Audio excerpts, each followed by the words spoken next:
ஹாய்ங்க. இன்றைக்கி கடம்பா தொக்கு செய்ய போகிறதாங்க பார்க்க போகிறோம். என்னோடய ஸ்டைலில் செஞ்சுருக்கேன். எப்படி இருக்குன்னு வாங்க வீடியோக்குள்ளே போகலாம். This video sponsor by SPO digital marketing. SPO digital marketing இந்த வேலை வீட்டில் இருந்தே பண்ணுற மாதிரி பார்ட் டைமாகவும் பண்ணலாம். அதே மாதிரி ஸ்டூடெண்ட்டு, ஹவுஸ் ஒய்ஃபு, வேலை தேடுறவங்க, அதே போல் மொபைலில் ஒர்க் பண்ணுற மாதிரி தான். நமக்கு சோஷியல் மீடியா பற்றியும் கொஞ்சம் தெரிஞ்சிருக்கணும். ஓகேங்களா? எந்த டைம்லனாலும் நீங்கள் ஒர்க் பண்ணலாம். அப்படி உங்களுக்கு விருப்பம் இருந்தால் இந்த நம்பருக்கு கான்டாக்ட் பண்ணுங்கள் வாட்ஸ்அப்பில். ஸ்கிப் பண்ணாதீங்க. பெரிய தப்பு. தினம் 300 ரூபாய் சம்பாதிக்க அரிய வாய்ப்பு. இன்ஸ்டாகிராம், ஃபேஸ்புக் பயன்படுத்த தெரிந்தால் போதும். Content post and content publishing மூலமா தினம் 300 ரூபாய் சம்பாதிக்கலாம். இந்த வேலை செய்ய 5 நிமிடம் போதும். Work training support, group communication support, all language customer live chat support, முக்கியமா சொந்தமா ஒரு பிசினஸ் ஸ்டார்ட் பண்ற அளவுக்கு உங்களால கற்றுக்கொள்ளவும் முடியும், சம்பாதிக்கவும் முடியும். இந்த வேலை வாய்ப்பு வழங்குவது 5 வருடத்திற்கு மேல ரன் ஆகிட்டு இருக்க நம்ம தமிழ்நாட்டு company school of business organisation private limited. மேலும் விவரங்களுக்கு டிஸ்கிரிப்ஷன்ல கொடுத்திருக்க நம்பருக்கு வாட்ஸ்அப் பண்ணுங்க. ஹாய்ங்க. இன்றைக்கி கடம்பா தொக்கு எப்படி செய்யறதுந்தாங்க பார்க்க போகிறோம்.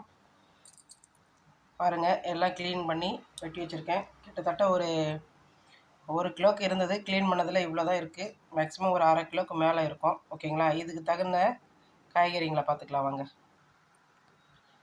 மீடியம் சைஸில் ஒரு 2 வெங்காயம் அரிஞ்சு வச்சுருக்கேங்க. அதே மாதிரி மீடியம் சைஸில் ஒரு 2 தக்காளி எடுத்து வச்சுருக்கேன். வாங்க அடுத்தது தாளிக்கலாம். தேவையான அளவுக்கு எண்ணெய் ஊற்றி வச்சுருக்கேங்க. அடுத்து நம்ம மசாலா ஐட்டமெல்லாம் போட்டுக்கலாம். இதெல்லாம் வாசனைக்காக தான் எண்ணெயில் பொரிச்சதுமே. அடுத்தது வெங்காயம் சேர்த்துக்கலாங்க. ஓகேங்க, பொரிஞ்சிருச்சு. ஓகேங்க, வெங்காயமெல்லாம் போட்டாச்சு எண்ணெயில். எங்கள் வீட்டு அம்மனி என் பொண்ணுக்கிட்ட சொன்னேன், அம்மா வெங்காயம் கொஞ்சம் பொடியாக இருந்துட்டு. நல்லா பார்த்தா பொடியாக இருந்துட்டுக்கிறா. எவ்வளோ பொடியாக இருக்குது பாருங்க. நான் வந்து மேக்ஸிமம் ஒரு மீடியம் சைஸில் பொடியாக அறிமான்னேன். ரொம்ப பொடியாக இருந்துட்டுக்கிறா. பரவாயில்ல, இருந்தாலும் கிரேவி இது மாதிரி தானே பண்ண போகிறோம். இந்த அளவு இருக்கிறது நல்லா தான் இருக்கும். வாங்க பார்ப்போம். அடுத்து தக்காளி போடலாங்க. ஓகேங்க, தேவையான அளவுக்கு வெங்காயம் வதங்கிடுச்சு. அடுத்து நம்ம தக்காளி சேர்த்துக்கலாங்க.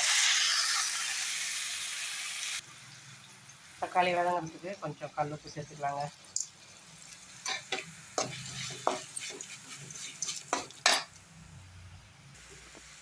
ஓகேங்க, நல்லா தக்காளி வெங்காயமெல்லாம் வதங்கிருச்சு. இப்போது நம்ம இஞ்சி பூண்டு சேர்த்துக்கலாங்க. நல்லா எண்ணெயிலேயே கிளறி விடுங்க. பச்சை வாசனை போகிற அளவுக்கு நல்லா கொஞ்சம் வதக்குங்க எண்ணெயில். அடுத்து நம்ம அலசி வச்சுக்கிற கடம்பாவை தூக்கி போடலாங்க. ஏன்னா இது வந்து ரொம்ப தண்ணியாக இருக்குது. ஓகேங்களா? அதனால் கொஞ்சம் நல்லா பிசைஞ்சு எடுத்து போடுங்க.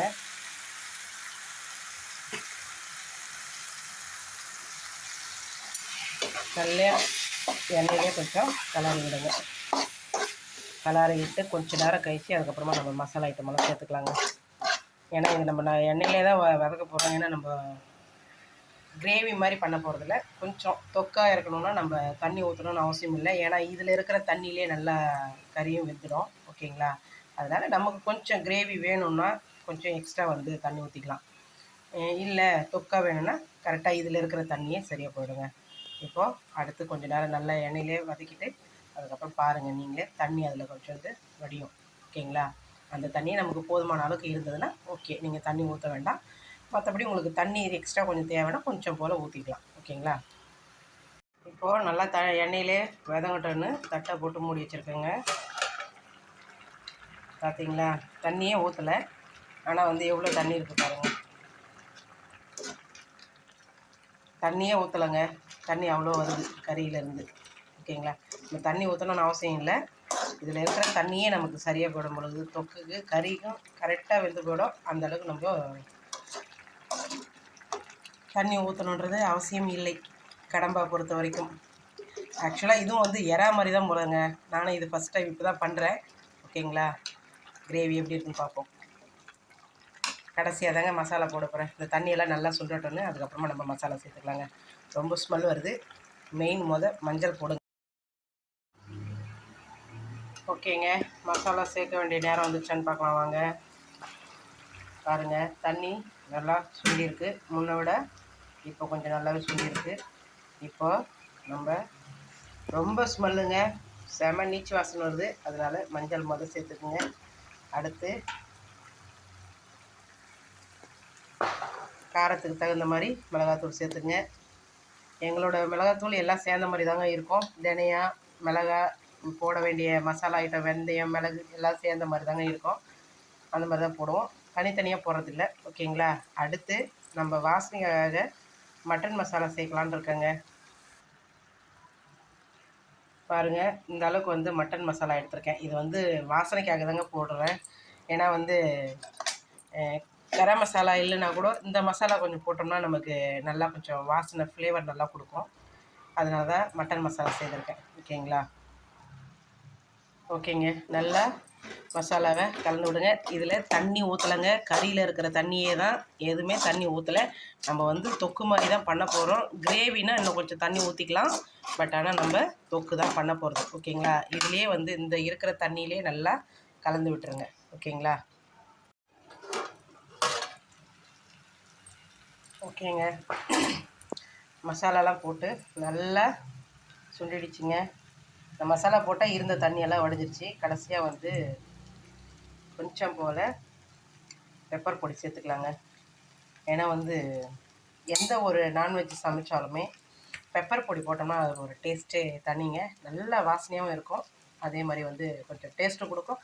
காரம் இல்லாத இடத்துல நமக்கு காரமாகவும் கொஞ்சம் கொடுக்கும். ஓகேங்களா? அடுத்தது கடைசியாக கருவேப்பிலையும் மல்லித்தழையும் தூவி கலரி விட்டுறலாங்க. முடிஞ்சுதுங்க.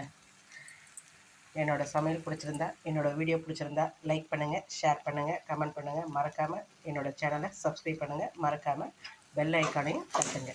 ஓகே ஃப்ரெண்ட்ஸ், நெக்ஸ்ட் வீடியோவில் பார்ப்போம். பாய். தேங்க்யூ.